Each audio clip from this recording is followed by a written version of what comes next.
Boa noite a todos. Vamos complementar a pregação da semana passada, em que estivemos discorrendo sobre um tema que eu coloquei: edificação antes do céu. Comecei a pregação perguntando por que Deus leva para o céu um crente com 1 ano de convertido e outro com 50 anos de convertido.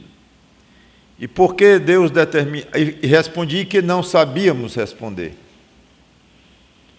E por que Deus determina a morte de uma criança de 2 anos de idade e um velho de 95, por exemplo?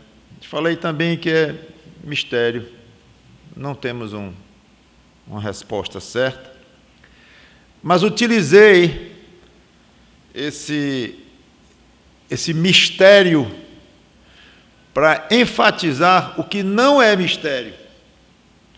Ou seja, a vontade de Deus claríssima, tem coisas que ele esconde e tem coisas que ele mostra com tanta clareza que quase ofusca os crentes, ou quem quer que queira examinar a palavra dele. No caso, a vontade dele clara é de que, enquanto estiver aqui nesta terra, com 2 anos, com 6, com 10, com 30, com 90, com 100, o crente deve ser edificado, independentemente da época em que ele será chamado. Concluímos, então, que não é válido olhar para uma criança de 6 anos de idade e pensar: ela é muito novinha, nós vamos esperar educá-la em Cristo, ensiná-la e fazê-la desenvolver. Vamos esperar um pouco, está muito cedo ainda. Ou o contrário, indo para um outro extremo, olhar para um velho de 95 anos de idade e dizer: não, está muito já idoso, não vai aprender mais coisa nenhuma, não tem mais nada para crescer. Errado. Comentamos isto. Ambos têm de ser edificados em todos os pontos da jornada. Então, fiz 3 perguntas. Primeira, porque todo crente tem de ser edificado. Comentei, primeiro, para ficar cada vez mais eficiente no serviço, todos têm que servir a Deus enquanto estão aqui nesta terra, todos, sem exceção. Segundo, para participar ou fazer a sua parte na construção da igreja. Comentamos que Paulo compara um edifício que vai sendo edificado e tal, comentamos as partes de uma construção, em que cada um é uma pequena parte, e que aquela pequenina parte tem que estar muito bem acabada, muito bonita, é o que compete a cada um de nós crentes, seja novinho, seja maduro, seja bem idoso, não importa. Então, é participar de uma maneira bonita na sua pequena obra dentro da obra maior do edifício de Cristo. E, por fim, comentei que, por algum motivo, Deus quer que o crente esteja no melhor nível possível espiritual quando for chamado para o céu, que ninguém sabe quando será. Aí falamos, então, da necessidade de vigiar e tudo que a Bíblia sempre comenta, que o crente deve estar o tempo todo ligado com a ideia de que ele está sempre no melhor que ele pode, dentro das suas próprias iniciativas e contando com a fundamental ajuda do Espírito Santo, mas que ele está sempre no nível melhor que ele pode estar. Ficamos aí, com essa primeira pergunta só, que eu respondi em 3 partes. Então, vamos ver hoje as 2 outras ou últimas perguntas para essa pequenina série. Por quem o crente é edificado? Então ele deve ser edificado. Muito bem. Por quê? Já vimos. Por quem? Bom, claro que a primeira resposta que logo salta à mente é por Deus. As próprias passagens, muitas que eu li na pregação passada, mostram claramente que o grande agente edificador do crente é o próprio Deus, cada um no seu papel no plano da salvação, e vai cair mais sob a responsabilidade do Espírito Santo essa questão de edificação, mas Cristo fala em edificar a igreja dele, então não trabalhamos nem muito nessa questão, mas ficou evidente que é Deus quem edifica o crente.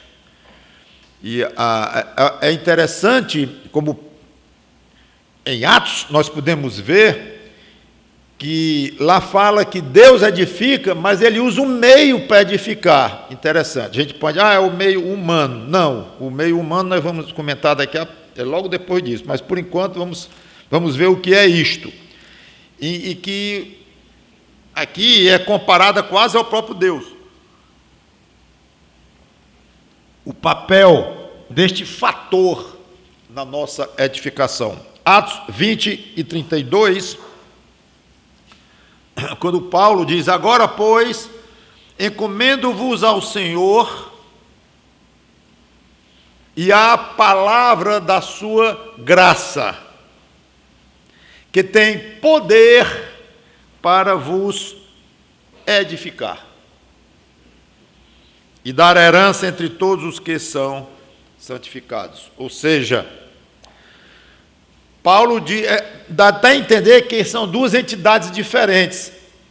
Eu vos encomendo a Deus, a Deus, 2, a sua palavra. Não é bem assim. Ele encomenda a Deus, mas dizendo, aliás, Deus vai usar a palavra dele para edificar vocês. Ele vai tomar conta de vocês, e não apenas tomar conta, mas ele vai tratar de edificar vocês. E essa edificação ele faz através da palavra dele.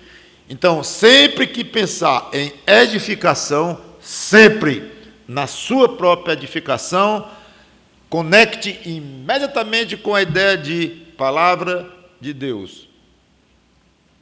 Não há edificação, pelo menos na maneira normal como Deus projetou para nós, não há edificação à parte da palavra de Deus. Mas eu posso orar e ser edificado, certo? E aí não tem nada a ver com a palavra de Deus, tem tudo. Porque a própria oração deverá ser feita à luz do que você conhece da palavra de Deus. A própria forma de você se comunicar, a própria oração em si, você sabe que ela existe por causa da palavra de Deus. Você sabe que ela é valiosa por causa da palavra de Deus. Então a gente nem percebe direito.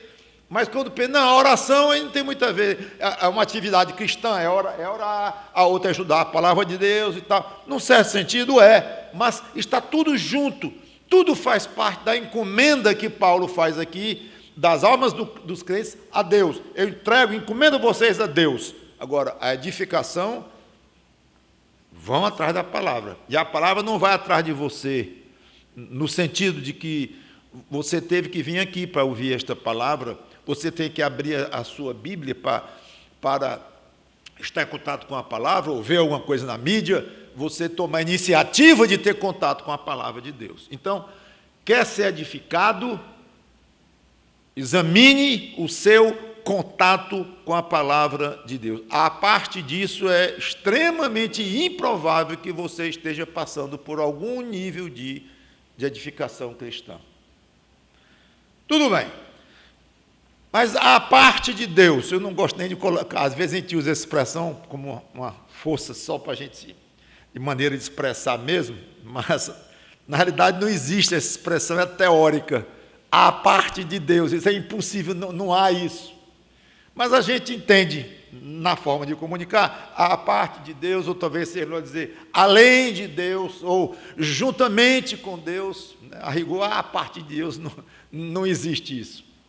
Mas, além da participação divina, da iniciativa divina de edificar você, vamos para os aspectos humanos, ou para os agentes humanos, melhor dizendo, de edificação.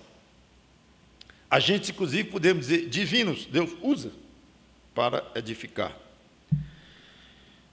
Quem é que tem a responsabilidade de edificar você? Essa é uma pergunta interessante. Quem é que tem responsabilidade de edificar você? Se você está pensando logo assim, o pastor, em termos humanos, né? O pastor. Eu não posso dizer que você errou, porque não errou, porque o pastor está na lista, mas eu vou deixar para o fim. Esse fim é o segundo, eu vou colocar só um item antes dos irmãos em Cristo. Primeiro grande edificador humano de você é você próprio. Quer dizer que se um crente mora lá numa fazenda, no meio do mato lá, não tem nem igreja perto, não tem pastor nem nada, não tem ninguém humano responsável pela edificação dele. Está vendo como a ideia de pastor é falha? Não, mas tem a rádio, não, mas tem a internet, tem isso. Esqueça a rádio, tudo.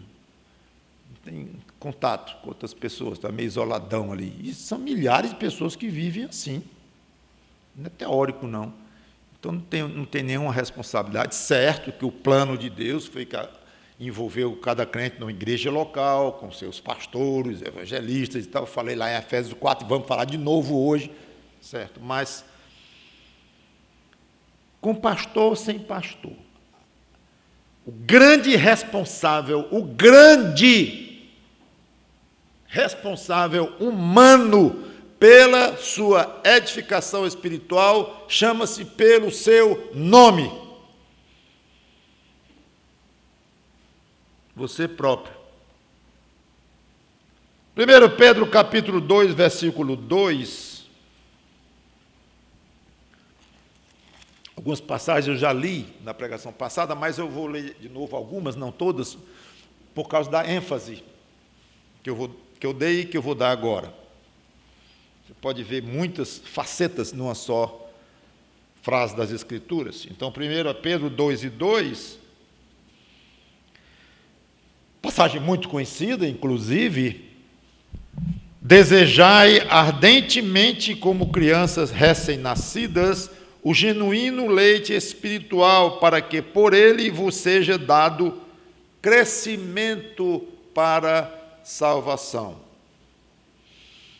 Pastor, mas aqui está dizendo, pelo que eu entendo, que o grande responsável aqui, como agente edificador, é o leite. E o leite é a palavra de Deus, que o senhor acabou de dizer que é o agente divino, um dos agentes divinos para nos edificar. Cadê eu? Cadê eu? Desejai ardentemente o genuíno leite espiritual. Uma criança de dias de idade, se ele não aceitar o leite da mãe de jeito nenhum, ele vai acabar no... Não sei, não é soro, é soro, alguma coisa que vai substituir o leite humano, vão dar uma injeção no bichinho. Bichinho não, na criancinha. E vai uma criança de 2 anos de idade que se recusa a comer, é um problema grande para pai, para mãe. Agora bota de 10 anos de idade, bota de 15, bota um adulto. E aí Pedro está falando é para adultos. Não, ele está falando é para crianças na fé. Não, é para adultos. Mas ele não disse para desejar o genuíno leite espiritual como criança recém-nascida, é o desejo como? Do jeito que um recém-nascido normal, em vez de rejeitar o leite materno, ele chora, ele berra pelo leite materno, esse desejo, o desejo da criança querendo mamar, o leitinho dela, é que deve ser copiado ou servir de exemplo para o desejo do crente. Então, o que Pedro está dizendo é que o crente, adulto inclusive, deve desejar intensamente o leite, a palavra de Deus, que é o leite espiritual, porque se não desejar, não vai atrás. Claro, o adulto que tem horror ao alimento tal, ele não vai comer, não. A mãe ainda pode forçar um pouco até seus 10, 12, depois ele engrossa o pescoço e não tem quem faça ele comer. Não come. Acabou-se. E ainda tem alguns que morrem até de anorexia, que para de comer, né? Pois é, para de comer por um problema até psicológico mesmo, e não tem quem faça, a pessoa morre. Tem pessoas com dinheiro, saudáveis e tal, mas vão perdendo a energia e morrem, porque não desejam aquele alimento e não vão atrás. Então, o grande responsável para ir até o leite espiritual, a palavra de Deus, que vai lhe dar edificação, é você. Então, se você cortar isso, não tem palavra de Deus que resolva a sua edificação. Então, humanamente falando, você é absolutamente responsável. O primeiro responsável, como eu estava dizendo, bote 10 pastores no púlpito, pregando para você. Se você não está lá para ouvir, ou se está ouvindo, mas os ouvidos desligados, ou os ouvidos ligados, mas o coração desligado. Não tem quem ser edificado desse jeito. Não tem. Então você é o grande responsável. É muito comum, e o diabo é perito nisso, colocar na mente do crente, você está muito fraquinho porque você tem um pastorzinho que não toma conta de você. Coitado de mim, eu sou um crente muito fraquinho mesmo, estou convencido disso. A igreja que eu estou lá deixa muito a desejar, o pregador lá fica dizendo óbvio, e não vai não. Então, o que deu? Olha a minha vida espiritual, fraca, entra ano e sai ano. Né? Fazer o quê, né? Pastor, os professores lá, vítima, e mal, se lembrando de que o desejo da edificação tem que ser da pessoa. Do crente, se ele vai compensar o fato da igreja dele ser faltosa em alguma coisa, ou o pastor, ou os que o ensinam lá e tal, ou se ele vai para uma outra, ou vai tomar alguma providência, eu não sei, mas o fato é que ele vai tomar providências para ser edificado. Então, se expondo à verdade, é a primeira forma do crente ser edificado. É se expor ao leite, à palavra de Deus, ou à carne, falando no sentido mais sólido, seja como for, ao alimento da palavra de Deus. Você se expondo, não coloque a responsabilidade em cima do outro, não coloque. Está aí uma coisa que eu, como pastor, não iria aceitar. Não iria aceitar. Claro que estou pronto para aceitar minhas falhas, que são muitas, e defeitos e melhorias que poderia eu, os colegas pastores, fazermos para ficar mais eficiente o nosso ministério. Claro, sempre temos o que melhorar, sempre temos imperfeições, mas chegar e o crente se colocar como vítima, assim, de um pastor que pelo menos é sério e procura alimentar o rebanho de Cristo confiado a Ele e tudo, não, isso vai estar debaixo dos ombros do próprio crente. Efésios 4:15 dá um passo adiante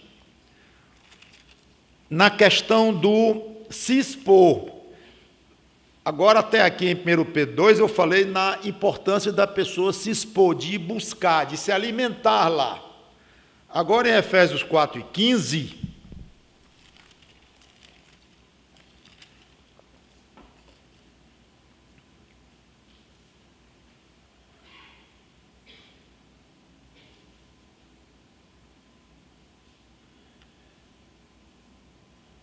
mas seguindo a verdade em amor, cresçamos em tudo naquele que é a cabeça, Cristo, de quem todo o corpo continua. Eu vou ler já esse versículo aqui, mas já no outro ponto. Observem que aqui ele fala em seguir a verdade, e a ideia de crescimento, que é o nosso assunto. Eu estou sempre ligando o que eu estou lendo aqui, estou o tempo todo relacionando com a ideia de crescimento, que é o nosso assunto aqui. Então não é questão só de se expor à palavra, abrir a mente, abrir o coração, mas aqui de seguir a verdade. E poderíamos até desenvolver mais a questão do amor. E não é só seguir, é seguir em amor. Quer dizer, vai mais fundo ainda, mas fiquemos só com esse aspecto, que não é só se expor, ouvir a pregação, ler as Escrituras, comprar bons livros, até de teologia mesmo, se aprofundar na palavra, mas não segue a palavra. Não vai ser edificado. É curioso isto. Então, só a mente não é suficiente.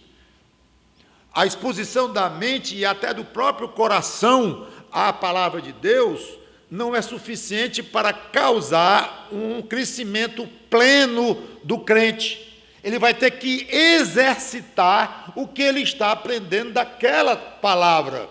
E ele tem que viver aquilo, e seguir aquilo, e seguir em amor. Aí ele vai crescer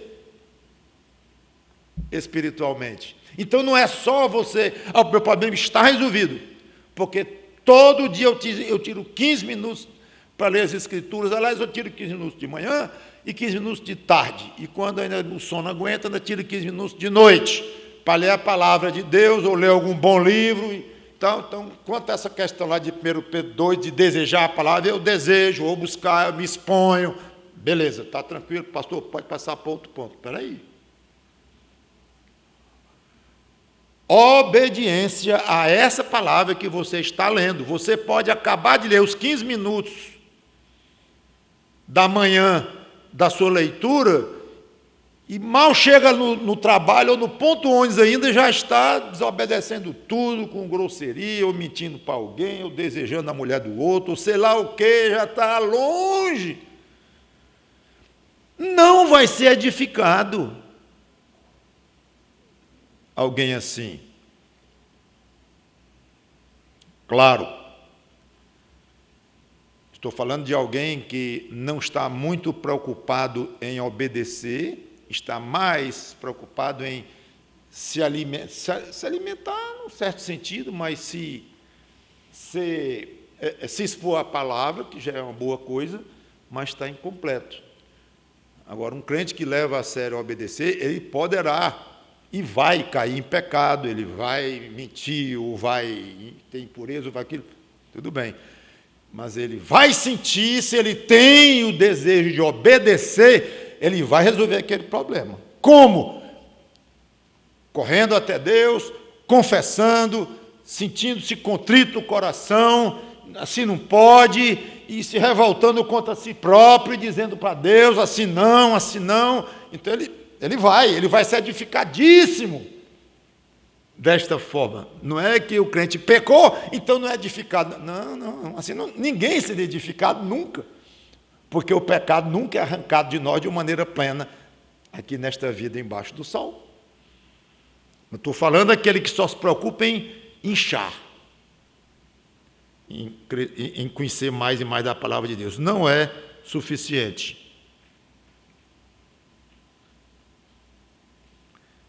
2 Timóteo 3:15, eu não posso deixar de ler a passagem clássica, até de inspiração das Escrituras, a importância do crente, que o crente encontra na Bíblia. 2 Timóteo 3, 15 e 16, e que desde a infância sabes as sagradas letras que podem tornar-te sábio para a salvação pela fé em Jesus Cristo. Toda a Escritura é inspirada por Deus e útil para o ensino, para a repreensão, para a correção, para a educação na justiça, a fim de que o homem de Deus seja perfeito e perfeitamente habilitado para toda boa obra. Então, aquela ideia de estudar a palavra de Deus, de conhecer cada vez melhor a palavra de Deus, não é apenas se expor de uma maneira estática. Eu reservei um tempo para ler as Escrituras e me sinto satisfeito com aquilo. E pronto, ali talvez aumente de 15 minutos, aumente para 20 e tal, mas não é o suficiente se não vier acompanhado de um desejo real de aprofundar, de uma criança, ele faz o primeiro ano, depois espera-se que ele faça o segundo, espera-se que ele faça o terceiro e o quarto, e mude de grau, e vai indo. É claro, é o desenvolvimento, é o aprofundamento. É interessante que alguns crentes, eu já vi, gosto de dizer, eu já li tantas vezes a Bíblia, diz assim, ótimo, não sei se é uma grande medida isso não, mas já é uma boa medida, eu já li tantas vezes a Bíblia, agora dá vontade de perguntar assim, me diga uma coisa, o grau de entendimento da Bíblia está aumentando a cada vez que você lê? Você está lendo igualzinho, da mesma forma, aprendendo tudo que já aprendeu antes? Não está tendo muito crescimento, ou crescimento nenhum. Ele está estático. Ele está lendo como se estivesse lendo o artigo de uma revista que ele já leu 10 vezes. Ele está ali. Mas a ideia de aprofundamento de uma criança que passa do primeiro para o segundo ano, um adolescente que passa do ano grau tal para o outro mais, e essa ideia de crescimento, de aprofundamento, eu não sei se em todo crente tem, e deveria ter. E fica num processo estagnado. E não é isso que a palavra de Deus passa. Ela passa, tenha contato, procure, aprofunde e resolva praticar, e examine, porque a palavra de Deus vai lhe ensinar em tudo. Ela vai desenvolver a sua sabedoria para a salvação. A salvação aqui, é claro, é num termo genérico, não é só que você já foi salvo, agora está salvo para sempre. Eu já expliquei isso recentemente aqui, na semana passada mesmo. Então, um aspecto maior de salvação, tornar-te sábio para a salvação, vai entender cada vez mais as coisas de Deus, as profundidades das coisas reveladas de Deus, que vão ser compreendidas à medida que o crente vai crescendo em Cristo e vai se aperfeiçoando, e palavras que estão ali e que para o crente nunca adquiriram um valor diferente do que talvez o óbvio, ou nem entendia bem, de repente aquilo pula na sua mente e salta ao seu coração e brilha na sua alma. Que coisa linda! Botaram isso quando? Na minha Bíblia? Não, estava lá o tempo todo, mas eu nunca tinha notado isso. Claro, você ainda não estava no ponto espiritual, de desenvolvimento espiritual para entender isso. Coloca uma criança para ler um artigo altamente sofisticado, ela vai entender 3%, vai entender as palavrinhas ali do autor, mas 3%, a outra mais velha vai entender 10%, e assim vai. Então, a palavra de Deus, o percentual com que você entende a palavra de Deus e a sabedoria que você tem para entender a palavra de Deus é altamente variável e deve ser crescente. E quem vai cuidar disso é você, dessa curva crescente. Cuidar, digo, sempre absoluta e totalmente em comunhão com Deus, em oração a Deus e pedindo a Deus, claro. Não é que o crente tem o poder de autocrescer, de se autoedificar. Não tem esse poder, mas é responsável por buscar esse sofrimento. Antes de ir para o próximo e último, só são 2 pontos. Aí 2 pontos nessa pergunta, ainda tem a terceira pergunta. Será que eu vou para a terceira pregação? Sabe o que é? É que se expor ao crescimento dá muito trabalho. Essa é a má notícia. Qualquer coisa que dá trabalho, pastorzinho, acha pouco, as responsabilidades que a gente tem, não tem jeito. Está aqui escrito, ó. 2 Pedro, quer ir lá? Vá lá e grife a sua Bíblia lá, não é só na minha, não. 2 Pedro 1, 5 e 7.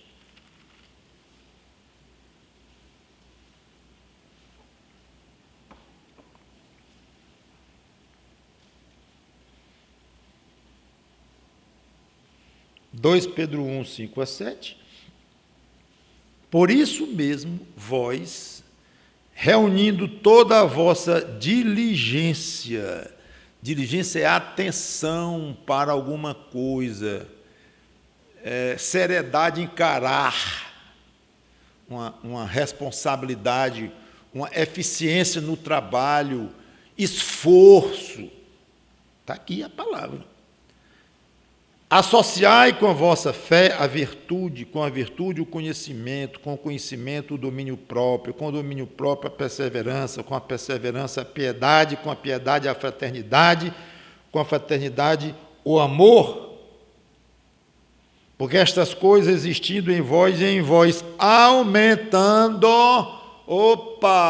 crescimento não é estático, não é parado, não é no mesmo nível, é aumentando, está aí.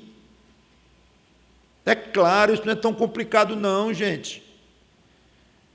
Estas coisas existindo em vós aumentando, fazem com que não sejais nem inativos, nem infrutuosos no pleno conhecimento de nosso Senhor Jesus Cristo. Se não aumentar, você vai se tornar meio inativo, sim, e meio sem fruto, vai estagnar, vai parar.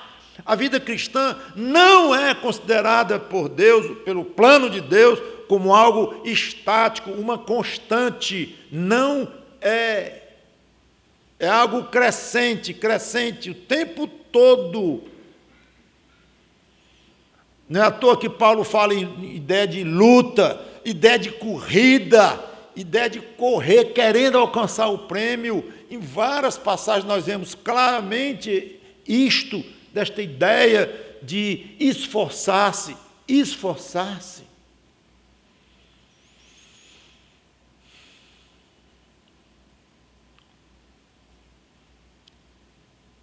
Então, antes de passar para os seus pastores, seus professores, que são responsáveis pela sua edificação, que são, em certa medida, mas eu espero ter deixado claro que eles estão no fim da fila, você está no primeiro, no começo. Procure colocar diante de Deus uma vontade firme, uma vontade séria de crescer, e uma plena conscientização de que, sem crescer, você vai ser um crente meio infrutífero e sem muito fruto para apresentar a Deus. É salvo, é crente, mas é um crente sem muita utilidade para Deus. Uma das coisas que a gente gosta de pensar no céu, né? A gente pensa muito como vai ser no céu e tudo. Alguns comentam, e eu acho provável que aconteça mesmo. Eu não sei como é que isso vai se conciliar com a ideia de que não vai ter tristeza lá, porque a ideia é que o crente, quando chega lá, dizer: como é que eu perdi tempo naquela terra?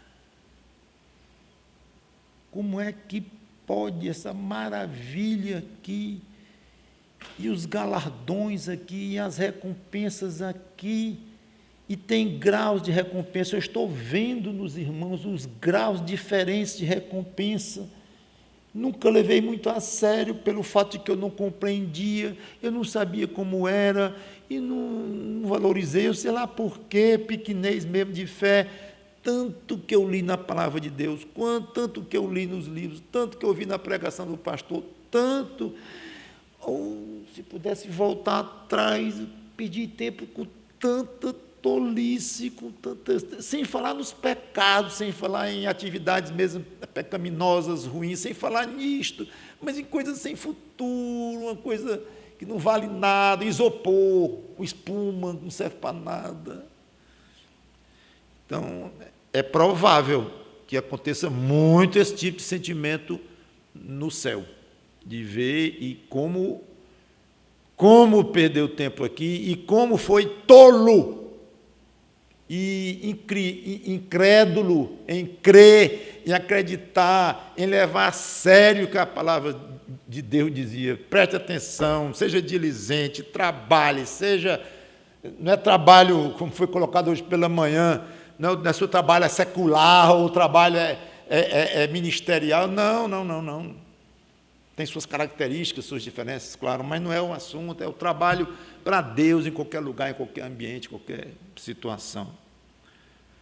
Muito bem, você foi avisado, mais uma vez, por mim, que estou avisando pela palavra de Deus. Então, pode me suprimir dessa equação e dizer, eu já lhe passei mais uma vez a palavra de Deus que está lhe avisando, está me avisando e avisando a todos nós. Está passado. A responsabilidade como pregador. Cuide da sua própria edificação. Bom, uma vez dito isto, claro, o segundo ponto desta pergunta, por quem você é edificado em termos humanos?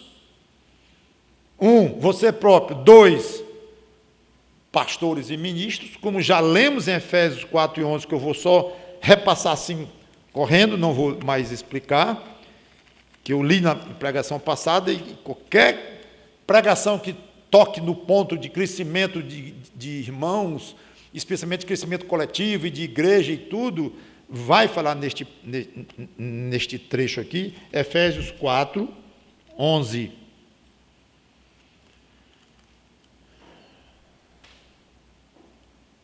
E 12. E ele mesmo concedeu uns para apóstolos, outros para profetas, outros para evangelistas e outros para pastores e mestres. Aqui estão realmente os ministros, aqueles que Deus chamou para dedicar o seu tempo para uma atividade, até mesmo como meio de vida, com salário para poder viver e sustentar a si próprio e a sua família. Esses são aqueles que trabalham diretamente na obra de Deus, no sentido mais formal, no sentido mais direto de pregação, de ensino, em contraste com aqueles que estão trabalhando para Deus, mas dentro dos seus empregos, servindo à comunidade e desenvolvendo suas capacidades, mediante seus salários, suas rendas, para se sustentarem a seus familiares também. Então, no ângulo são todos iguais, no sentido que todos temos que trabalhar para o nosso pão, mas os ministros são aqueles chamados para desenvolver uma atividade mais específica e que tem como responsabilidade um estudo mais pesado, mais profundo, um tempo mais dedicado ainda, porque o tempo para ganhar o pão vai tomar tempo, claro, então é óbvio que haverá uma diferença de aprofundamento no conhecimento e tudo mais, é de se esperar que haja, fora o fato de que Deus dota, ele concede dons àqueles que ele chama para liderar e tudo mais. Então, é perfeitamente bíblico, perfeitamente correto o crente esperar. Eu estou contando que o pastor, para o qual eu contribuo com o salário dele, que ele leve a sério, dedique o seu tempo e se esforce dentro da medida de capacidade dele, para me trazer pregações edificantes, para me edificar. Correto, assumo diante de Deus, diante de vocês, essa responsabilidade como pastor, e qualquer pastor sério vai assumir, claro. Então, é correto, tudo bem. Apenas eu investi muito tempo na parte sua, porque a tendência é não digo nem inverter, é quase desconsiderar o aspecto pessoal e jogar mais peso do que é para ser contra a questão da liderança em termos de ensino pastoral e coisa assim. Mas que está aí na Bíblia claramente, e ele concedeu profetas, pastores, evangelistas e mestres e tal, com vistas ao aperfeiçoamento dos santos. Está aí a ideia, aperfeiçoar, desenvolver, crescer, precisamente o papel do pastor, do mestre, na igreja, para o desempenho do seu serviço, para a edificação. De novo, tinha a palavra aperfeiçoamento, aí tem desempenho do serviço, e agora vem edificação, até que todos cheguemos a uma ideia realmente de desenvolvimento, não parando, nunca parando, sempre querendo chegar mais. O pastor nunca deve estar satisfeito com o padrão espiritual da igreja que ele pastoreia. Nunca deve estar satisfeito. Sempre mais. Isso, inclusive, é uma causa de muito estresse dos pastores. Eles sempre estão com a sensação de que estão aquém do que deveriam estar, que a igreja poderia estar mais fiel ainda, de que os irmãos tais teriam estar mais maduros, o irmão tal, a irmã tal, e ele pena, ele sofre com isso até se aposentar ou ir para o céu. E é correto. Mas é duro isto. E quem disse que não é? É duro, é difícil, não tem que ser diligente, não tem que trabalhar duro, pois faz parte de um pastorado sério a sensação do pastor de que ele deve estar levando melhor a sua igreja, não vou dizer a sua igreja, a igreja de Cristo, a crescer, a ser edificada. É uma responsabilidade grande e que nunca vai deixar de pesar nos seus ombros enquanto ele aceitar o nome de pastor. Nunca. Muito bem, então, continue esperando dos seus pastores, professores, mestres, edificação, da parte que eles lhe contribuam com sua edificação. Podem esperar, podem cobrar. E mais do que tudo, por favor, orem por nós. Orem por nós. De uma maneira geral, quer dizer que, pastor, sou eu próprio, o grande responsável, humano, pela minha edificação. 2, é o pastor, o mestre e tal. Terminou? Não, tem os irmãos de uma maneira geral. Uns aos outros. Aqui, Efésios 4, mesmo capítulozinho, lá na frente, versículo 15.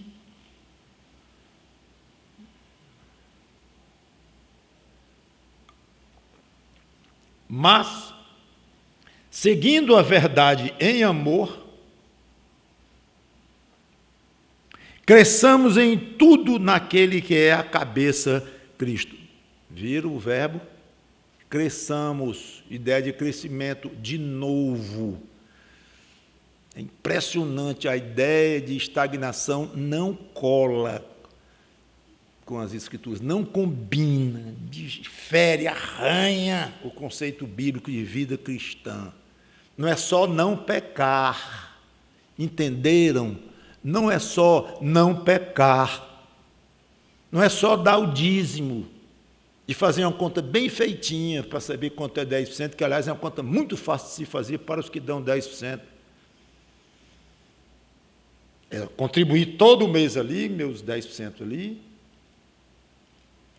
e não pecar, respeitar os outros, ser muito educado, ser muito cordial, muito gentil, ajudar aqui ali alguém que precisa dele. Pronto. Não pode estar estagnado. É crescendo, servindo, crescendo. Mas, seguindo a verdade em amor, cresçamos em tudo naquele que é a cabeça, Cristo, de quem todo o corpo, vai falar agora dos crentes, quando falar nos membros, de quem todo o corpo, bem ajustado e consolidado pelo auxílio de toda junta, ou ligamento, ou nervo, o nome que você queira dar, é um pedaço do corpo, segundo a justa cooperação de cada parte, efetua o seu próprio aumento. olha a palavra aumento agora, para a edificação de si mesmo em amor. Vocês viram a palavra crescer no versículo 11. Depois fala em aumento, lá no versículo 15 falou em crescer. No versículo 16 falou em aumento, no fim do versículo. E agora fala em edificação. 3 vezes Paulo usa a palavra ou palavras para significar a mesma coisa, ideia de crescimento. Mas aqui a ideia não é só o pastor edificando, os mestres ensinando, não é só. Mas a ideia aqui é de todo o corpo trabalhando juntamente uns com os outros, funcionando. Enquanto funciona, desenvolve, enquanto desenvolve, cresce. Esta é a ideia, pelo menos, de um corpo que está em crescimento. Esta é a ideia, e o corpo de Cristo está em crescimento, como já falamos do edifício. Então, a ideia aqui é o corpo crescendo, pense na sua igreja local, crescendo, espiritualmente crescendo, uns ajudando os outros, se movimentando. Vá subir uma escada com um ligamentozinho pequenininho, inflamado, um sofrimento. Tem muitos ligamentos, nervos e tudo mais, eu não sou médico, mas tem muitos. Aí inflama, aí você começa a mancar, porque está com problema.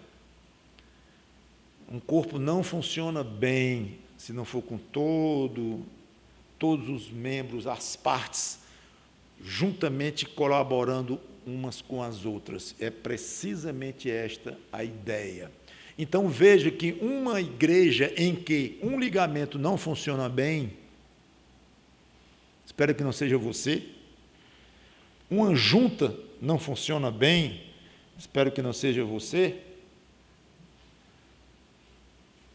uma veia não funciona bem, está entupida, espero que não seja você, ou que não seja eu. Uma igreja em que temos muitos que não estamos funcionando bem, vai ser um corpo que não vai funcionar direito. Agora nós sabemos que vai ser assim, e é assim de fato, porque estamos imperfeitos, e temos até variações na nossa vida espiritual e tudo mais. Então não há uma perfeição disso, não vai ter mesmo. Mas é o alvo. É o alvo, a ideia de que eu não quero ser aquela junta. Eu não quero ser aquele trombo que está ameaçando até a harmonia da igreja, como esses trombos são muitas vezes fatais. Eu não quero ser um trombo desse. Não quero ser um pé doente, nem um olho. Eu tenho minha parte na igreja. O que puder de mim, eu quero ser um membro, primeiro, saudável, segundo, em crescimento, naquilo que se espera daquele tal membro. Então, quem edifica o crente? Ele próprio, os pastores e mestres e os irmãos, uns aos outros, vão vivendo juntos e vão se edificando mutuamente. Uns edificando os outros. E essa parte é espetacular, porque mostra a importância de uma vida cristã junta, uns com os outros. Eu até não tinha pensado nisso, mas até que vai bem com o que eu coloquei pela manhã aqui hoje, da necessidade dos membros estarem fisicamente juntos, e que a nossa igreja deveria ter como alvo retornar plenamente, se quando for possível, mas ter como objetivo. Não é que para nós trabalharmos uns com os outros, ou ajudarmos aos outros, temos que estar nos reunindo aqui tantas vezes por semana. Não é isso, mas é incompleto se não for o conhecimento mútuo, o choro de um, o riso do outro, a oração conjunta com o outro, o riso e a gargalhada de um grupo ali, conversando, e os irmãos estarem em conjunto aqui, ouvindo a palavra, depois ouvindo uma lição de um irmão, ou de uma irmã no caso das crianças. Então, juntos ali, fisicamente juntos, é importante este aspecto, embora não seja único, mas entendo eu que seja a base. Muito bem. Então, eu não tinha pensado nisso, mas vai ser uma pregação para cada pergunta. Eu pensei que ia ser as 3 numa pregação só. Por que todo crente tem que ser edificado? Pregação 1. Por quem o crente é edificado? Pregação 2, a de hoje. Como avaliar se você tem atingido um estado avançado ou de edificação? Talvez perguntando de uma outra maneira. Como avaliar o seu estado de edificação? Porque quando eu digo um estado avançado, teria que definir o que é estado avançado, o que é estado não avançado. Isso é um pouco complicado, definir o que é um estado avançado de edificação. Então, talvez a melhor pergunta fosse como avaliar o grau de avanço que você está tendo, pelo menos de acordo com a sua própria consciência, de acordo com o seu tempo de conversão, de acordo com a inteligência que Deus tem lhe dado, a condição que Deus tem lhe dado, a capacidade que Deus tem lhe dado. Como é que você vai avaliar isto? Eu tenho algumas sugestões para que cada um de nós faça um autoexame e pergunte como é que está isso na minha própria vida. Depois disso tudo comentado, falado, de edificação, por que eu tenho que ser edificado, quem deve me edificar, e eu estou sendo mesmo? Dá para eu medir, ou pelo menos comparativamente, se não em termos absolutos, mas pelo menos relativos, comparando comigo mesmo, e talvez comparando com outros irmãos, que é bom comparar, não é ruim não, dependendo do propósito, dependendo da forma. Mas vamos orar então e pedir a Deus que nós sejamos responsáveis na responsabilidade de edificação nossa e de nossos irmãos. E se somos pastores e professores, a responsabilidade adicional que nos pesa sobre os ombros. Vamos orar. Obrigado, Senhor Deus, pela Tua palavra, que o Teu Espírito Santo nos ajude a sermos edificados cada vez mais em Cristo. Esse é o nosso propósito aqui na terra, quer sejamos chamados para o céu com 10 anos de idade, com 30, 50, 90 ou 100. Em nome do Senhor Jesus Cristo, te peço e te agradeço. Amém.